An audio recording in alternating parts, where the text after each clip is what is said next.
హైదరాబాద్ మహానగరంలో వర్షపు నీరు నిలిచే ప్రాంతాలకు ఊరట లభించనుంది.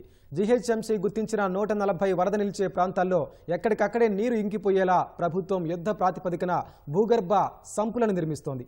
10 నుంచి 40 లక్షల లీటర్ల సామర్థ్యంతో పాటు 150 అడుగుల ఇంజెక్షన్ బోర్వెల్స్ వేసి వరదను కట్టడి చేసేందుకు సిద్ధమైంది.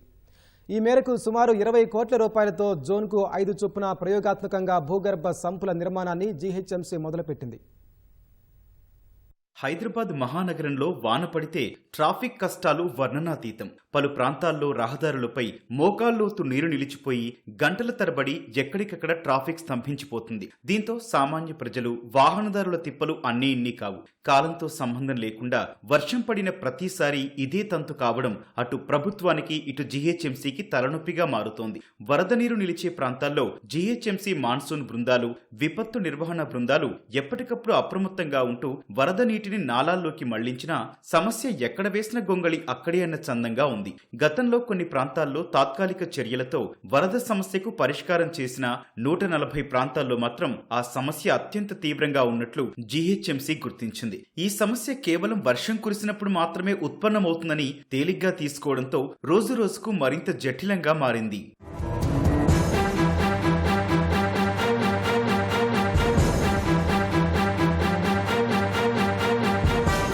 ఈ క్రమంలో కాంగ్రెస్ ప్రభుత్వం హైదరాబాద్ మహానగరాభివృద్ధిపై ప్రత్యేక దృష్టి సారించింది. వరద నిలిచే ప్రాంతాల్లో శాశ్వత పరిష్కారం కోసం అధికారులు చర్యలు తీసుకోవాలని ముఖ్యమంత్రి రేవంత్ రెడ్డి ఆదేశించారు. సీఎం ఆదేశాలతో పురపాలక శాఖ ముఖ్య కార్యదర్శి దానకిషోర్ రంగంలోకి దిగి వరద నీరు నిలిచే ప్రాంతాలను స్వయంగా పరిశీలించడంతో పాటు ప్రత్యేకంగా సర్వే చేయించారు. ఖైరతాబాద్ కూడలి, రాజ్భవన్ రోడ్లోని lake view guest house, Somajiguda RTA కార్యాలయ ప్రాంతాలను పరిశీలించి జీహెచ్ఎంసీ అధికారులకు కార్యాచరణ సిద్ధం చేయాలని ఆదేశించారు. కమిషనర్ ఆమ్రపాలి ఇంజనీరింగ్ విభాగం అధికారులతో సమీక్షించి వరద సమస్య పరిష్కారానికి భూగర్భ సంపులు, ఇంజెక్షన్ బోర్వెల్స్ నిర్మించాలని ఆదేశించారు. అందుకు అవసరమైన స్థలాన్ని గుర్తించడంతో పాటు ప్రతిపాదనలు సిద్ధం చేయాలని, జోన్కు 5 చొప్పున ప్రయోగాత్మకంగా భూగర్భ సంపులను నిర్మించాలని సూచించారు. దానకిషోర్ ఆదేశాలతో వరద నిలిచే ప్రాంతాలపై ప్రత్యేక దృష్టి సారించిన జీహెచ్ఎంసీ ఆయా ప్రాంతాల్లో సంపుల నిర్మాణానికి 2 సార్లు టెండర్లు పిలిచి భూగర్భ సంపుల నిర్మాణానికి పనులు మొదలుపెట్టింది.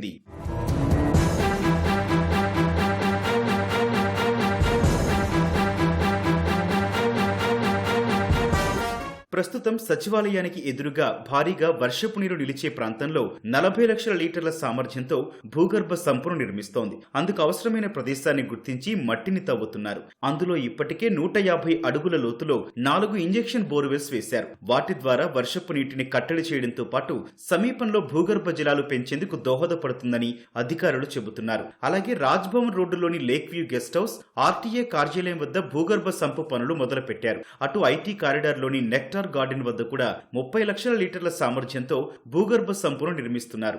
నీరు నిలిచే ప్రాంతంలో స్థలానికి అనుగుణంగా 10 నుంచి 40 లక్షల లీటర్ల సామర్థ్యంతో నీటి సంపులను నిర్మిస్తున్నారు. ఇందుకోసం సుమారు 20 నుంచి 30 కోట్ల రూపాయలు ఖర్చవుతుందని అధికారులు అంచనా వేస్తున్నారు. వచ్చే 2 నెలల్లో భారీ వర్షాలు కురిసే అవకాశం ఉన్న దృష్ట్యా ఆలోపు భూగర్భ సంపుల నిర్మాణాన్ని పూర్తి చేయాలని జీహెచ్ఎంసీ భావిస్తోంది. దాదాపుగా ఒక 350 వాటర్ స్టాగ్నేటింగ్ లొకేషన్స్ ఉన్నాయి. వాటికి హైడ్రాలిక్ మెషినరీ ద్వారా మీరు స్టామ్ వాటర్ నెట్వర్క్ పెట్టుకొని దాని నుంచి బయటికి పంపిస్తే మంచిది. ఇళ్ళ మీద పడిన వాటర్ని కనుక మనము లోపలే కనుక ఉంచే పని అయితే మీకు హైదరాబాద్లో ఫ్లడ్ ప్రాబ్లం రాదు. హైదరాబాద్ యొక్క ఫ్లడ్ ప్రాబ్లమ్ మాత్రం ఇది సాల్వబుల్. కానీ దానికి ఒక సైంటిఫిక్ ఎంటిటీ ఇవ్వాలా.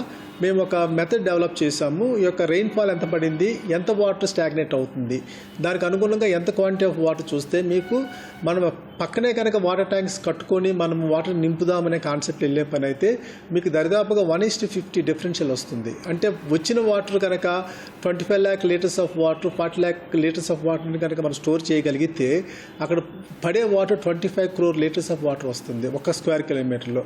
కాబట్టి ఆ టెక్నిక్ అనేది ఇక్కడ సక్సెస్ కాదు. దానికి లీనియర్ మొబిలిటీ ఇవ్వడం అనేది ముఖ్యము.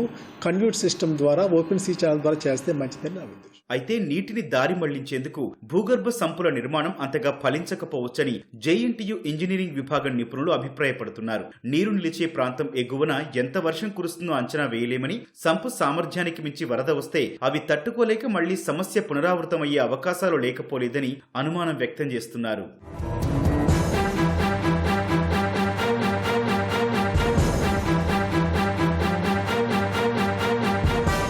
ప్రధాన రహదారుల్లో వాహన రాకపోకలకు తీవ్ర సమస్యగా మారిన వరద సమస్యను భూగర్భ సంపుల ద్వారా శాశ్వత పరిష్కారం కావాలని వాహనదారులు కోరుతున్నారు. ప్రభుత్వం వీటిపై ప్రధానంగా దృష్టి సారించి సత్వరమే పూర్తయ్యేలా చూడాలని విజ్ఞప్తి చేస్తున్నారు.